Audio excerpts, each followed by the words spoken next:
Ever get that feeling in chess, that sometimes the boldest thing you can do is actually give ground? A bit counterintuitive. Yeah, it sounds weird. Yeah. But that's kind of the fascinating, almost rebellious idea right at the heart of the Grunfeld defense. hmm This opening, it pops up after 1.d4 nf6, 2.c4 g6, and then 3.nc3 d5. And it basically tells your opponent, hey, go on, build that massive center. I've got other plans. Exactly. And it's been a favorite for some real chess giants. It really flips things on its head, doesn't it? Compared to traditional ideas. It absolutely does. Instead of fighting for the center straight away with pawns, black sort of invites white to build this big structure, almost dares them. There's them to overextend. Yeah, potentially. And the real meat of the strategy, the interesting part, is how black then tries to undermine and just tear down that central power. Okay, let's dig into this. For this deep dive, we've sifted through quite a bit, online guides, forum chats, even a really good YouTube lesson on it, all to get a proper handle on the Grunfeld. There's a lot out there. There is. So our goal today is really to pull out the core ideas, look at the key fights in the main lines, and just get why this opening is still so appealing, so challenging. Basically, a shortcut to understanding it without drowning in theory. That sounds like a good plan. And to help us stitch all this together, we've got someone here who can really synthesize this stuff and give us some deeper insights. Happy to be here. It's true, the Grunfeld theory can look, well, massive, but the actual core ideas, they're quite elegant once you see them. Elegant, Yeah, okay. and if we focus on those, you really start to appreciate why it's stuck around for so long. Right. So for anyone listening who maybe hasn't looked at this opening much, what is the Grunfeld, just in terms of those first few moves? Okay, so it kicks off with 1.d4, nf6, 2.c4, g6, 3.nc3, and then comes the key move, 3.d5. That's the defining one. That's the one. It's a direct hit at the center, but done in this very specific, almost provocative style. And how's that different from, say, the King's Indian, where you often see 3.bg7 instead? Ah, good question. If you think about the King's Indian, after 3pg7, black often aims for something different, maybe an attack over on the king side later on. They often let white have the center for a while. Right. The Grunfeld, though, it's much more immediate. It's a direct fight for the center right from the get-go. Okay, so not preparing a flank attack, but saying, let's fight in the middle right now. And I kept seeing this term, hypermodern, linked with the Grunfeld. What does that actually mean? What's the philosophy? Yeah, hypermodern is key here. An opening like the Grunfeld, it deliberately lets your opponent, white in this case, take the center with pawns early on. Right. Seems generous. It does, but the long-term plan is to use your pieces, knights, bishops, to attack and break down that very pawn structure later. It's a break from classical chess ideas where grabbing the center with your own pawns right away was, everything. The Grunfeld really took off in the 1920s, and that timing reflects this growing interest in these, well, hyper-modern ways of thinking about chess. Sounds bold. Maybe a bit risky, too. And the sources mentioned some huge names have played it. Who are we talking about? Oh, the list is seriously impressive. We're talking absolute legends. Bobby Fischer, Garry Kasparov, Magnus Carlsen, more recently. Peter Svidler is another huge name. He's played it consistently for years with great success. Wow. So players known for deep strategy and sharp tactics. Exactly, which tells you something about the potential hidden inside the Grunfeld. Okay, so we know what it is, who played it. What are the actual core ideas driving it? What's the thinking? Right. The main theme, like we touched on, is that white's big pawn center, which looks so strong, can actually become a target, a liability. The weakness. Potentially, yes. Yeah. Black's main objective is just to keep poking at it, attacking it, trying to dismantle it, and white naturally is trying to hold it together, consolidate, and use that extra space they have. So the action is mostly right there in the middle, head-on clash. Pretty much. Unlike some openings where things heat up on the wings, the Grunfeld is very central. And it's not just about immediate attacks. Black often keeps a flexible pawn setup, looking for chances to break later with moves like tot c5 or sometimes even point e5 and then point f5. To keep undermining white structure. Precisely. Keep opening lines for their pieces. Let's look at one of those main battlegrounds then. The sources kept bringing up the exchange variation as the most common line. What happens there? Okay, the exchange. That starts after 1.d4 nf6, 2.c4 g6, 3.nc3 d5, and then white plays 4 cx d5. Black recaptures 4 nx c5, then usually 5.e4 nx c3, 6.bx c3. Whoa, okay, slow down. So after 6 bxc3, white takes back towards the center. What's the situation look like then? Right, after 6-pot bxc3, white suddenly has this, well, gigantic center is the term often used.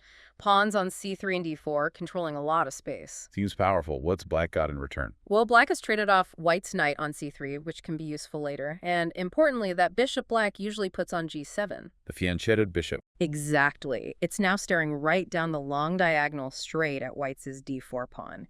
Instant pressure.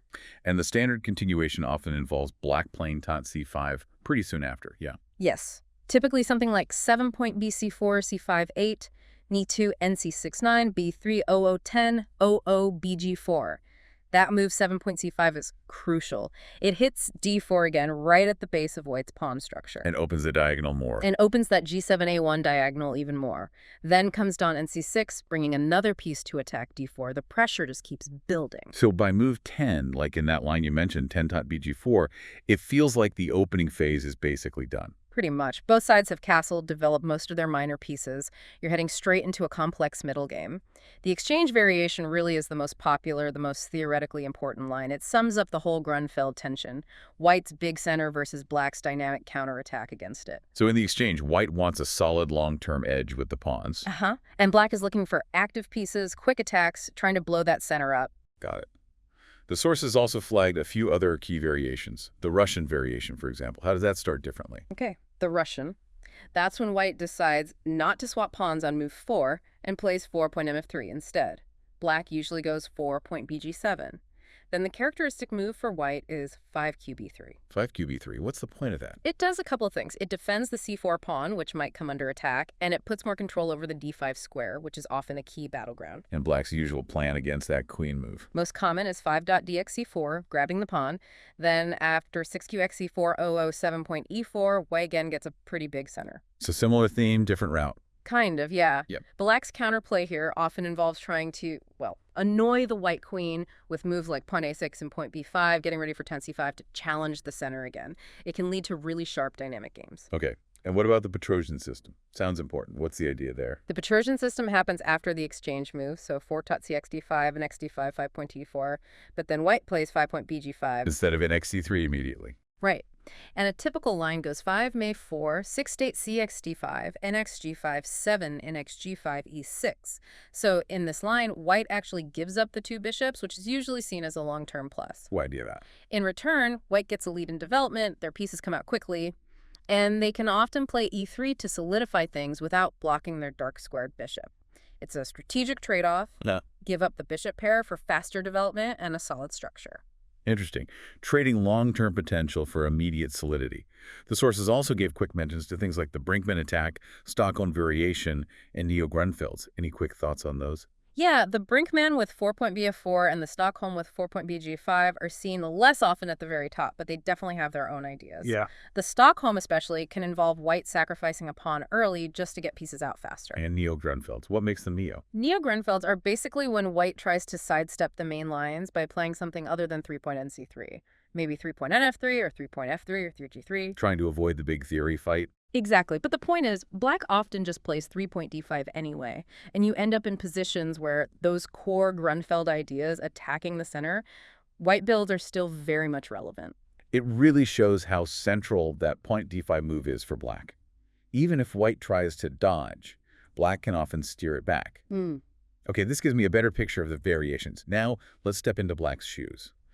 What are the main pros and cons of picking the Grunfeld? What are the upsides? Well, a big plus for black is that it's inherently active. You're generally not just trying to sit back and equalize. You're aiming to create imbalances right away. Make white react. So it suits aggressive players. It can, yes. And another thing is, in many lines, black's job is kind of clear. Attack white's center. You don't always have to worry about building your own massive center. Sometimes that just knock it down approach feels simpler strategically. Okay. And finally, it often leads to really complex, unbalanced positions. If white isn't well prepared, it can be very tricky to handle. Sounds good. Dynamic, complex. Yeah. But what are the downsides? What are the risks for black? The main risks really come from what white gets, that initial space advantage and the potentially solid center. If black doesn't play accurately, white can just consolidate and squeeze black. So precision is vital. Absolutely. And the other big thing is, It's very theoretical. There's just a ton of established lines and variations you really need to know to play it well at a higher level. It demands serious study. Right. Now, flip it around. What about playing against the Grunfeld? What did the sources suggest for white?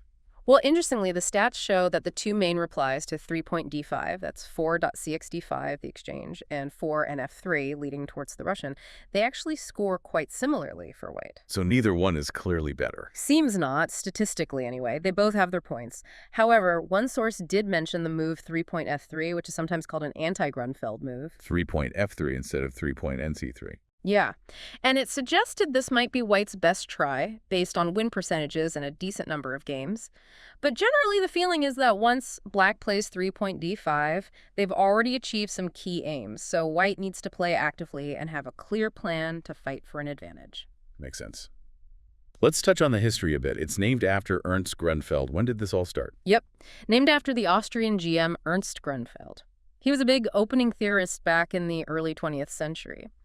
Now, the very first game with these moves was apparently way back in 1855. Wow, okay. But it was really Grunfeld himself who brought it into the spotlight. He started playing it regularly around 1922. There's even this story, probably not true, but fun, Go on. that he meant to play a King's Indian against Albert Becker, but accidentally pushed his d-pawn 2 squares instead of 1. Oops. Right? But true or not, he beat the world champion Alexander Alekhine with it in Vienna that same year, 1922. That definitely got people's attention and showed the opening had teeth. And it even showed up in World Championship matches. Though I think the sources said its record there wasn't amazing. Yeah, that's right. It has been played in several World Championship matches, starting way back with Bogoljubov against Alekhine in 1929. But yeah, its overall score in those huge matches is surprisingly low, historically speaking. But despite that stat, it's kept its reputation for almost a century, partly because top players keep finding new ideas in it. Garry Kasparov, for instance, was a huge Grunfeld player for a long time and incredibly successful with it. And speaking of top players and famous games, were there any specific standout examples mentioned? Oh, definitely. One absolute classic mention was Bobby Fischer's Game of the Century against Donald Byrne in 1956. Yes. It didn't start as a Grunfeld, but it transposed into one pretty quickly. And Fischer, who was only 13, played the stunning attack with the Queen's Sacrifice. Just incredible. An iconic game. Totally. Another one highlighted was Alexei Shirov's win against Veselin Topalov in Linares, 1998. Famous for this absolutely shocking move on move 47. Just brilliant. And like we said, Kasparov was the Grunfeld expert, but then Vladimir Kramnik actually beat him with the Grunfeld in their 2000 World Championship match. That was a big moment, too. These games, plus all the ones from someone like Spiedler, they just show the depth and fight in this opening. Yeah, those examples really bring it to life. Now, one source was that YouTube lesson focusing on a specific, maybe unexpected tactical trick. Can you explain that one? Yeah, this was from chess coach Andrus, a really neat point. It looked at situations where black's knight ends up on a5, which often looks, well, a bit rubbish, stuck on the edge. Right, seems passive. Totally. But the surprising idea involves playing point b4, which looks like you're just dropping a pawn. Sacrificing a pawn. Why? The idea is to activate that stranded knight by playing point b4, maybe even followed by point c3, sacrificing another pawn. Sacrificing 2 pawns. Potentially. The goal is to reroute the knight. It can go from a5 to c6, maybe then loop back via b8 to d7, then across to f6, often aiming for that lovely central d5 square. That's quite a trip for one knight. What's the payoff for giving up pawns? The payoff is freeing that key piece. Getting it back into the game onto a great square is often crucial for black's whole counterattacking plan.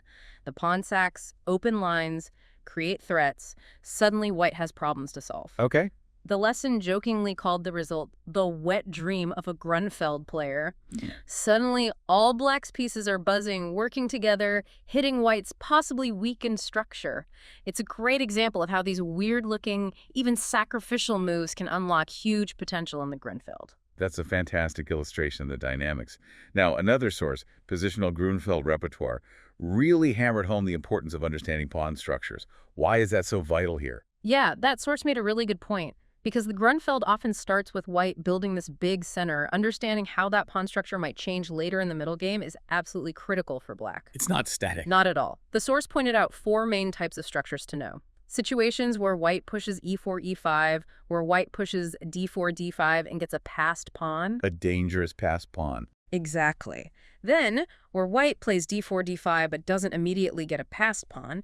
And finally, where white pushes both d4, d5 and e4, e5, creating a massive wedge. And the plans change completely depending on which structure you get. Totally. For instance, if white plays e4, e5, black really needs to fight for control of the d5 square, and that bishop on g7 might need to find a new job, maybe reroute to f8 or something. If white pushes d4, d5, then the activity of black's pieces becomes super important to compensate for that advanced pawn. Knowing these patterns helps you find the right plan. Okay, that makes sense. Finally, we mentioned Peter's fiddler a couple of times. One source really stressed his influence on the Grunfeld. Yes, absolutely. Peter's fiddler has been just huge for the modern Grunfeld. He's used it as his main defense against 1.d4 for, well, ages, consistently. And successful. Hugely successfully. One database apparently has over 350 of his classical games with it, and that's not even counting online games, playing it constantly against the world's best and getting amazing results, as the source put it. His games haven't just shown it's still perfectly playable at the top, they've actively pushed the theory forward. The source basically said, if you're serious about learning the Grunfeld, you have to study Svidler's games. He's the modern master. Okay, so wrapping this all up, what are the main things we should really take away from this deep dive into the Grunfeld defense? I think the key is that the Grunfeld is this really dynamic, complex way for black to play, all based on challenging white's control of the center. It embraces that slightly odd idea of letting white build up first, but only so black can then attack and undermine that structure. It takes nerves. It does. And playing it well means needing a good grasp of the strategic ideas, a sharp eye for tactics, and, yeah, probably knowing a fair bit of theory in the main lines. It kind of teaches us that controlling the center with pieces can be just as strong, maybe even stronger sometimes, than just parking pawns there early on. And hopefully for everyone listening, this has been a useful shortcut, maybe demystified it a bit, giving you some of those aha moments about this really intriguing opening. Absolutely. It's definitely an opening that rewards bravery, flexibility, and enjoying those messy, unbalanced fights. So here's a final thought to chew on. We talk a lot about the sharp tactics in the Grunfeld, the fights in the center. But could its real lasting power actually come from its flexibility, its ability to create these subtle imbalances that maybe don't get resolved quickly, but can stretch right into the endgame and decide things there? What does it really tell us about chess? That an opening that seems to give up space early can still be such a tough, respected weapon at the very highest level? Maybe something to think about next time you see those opening moves.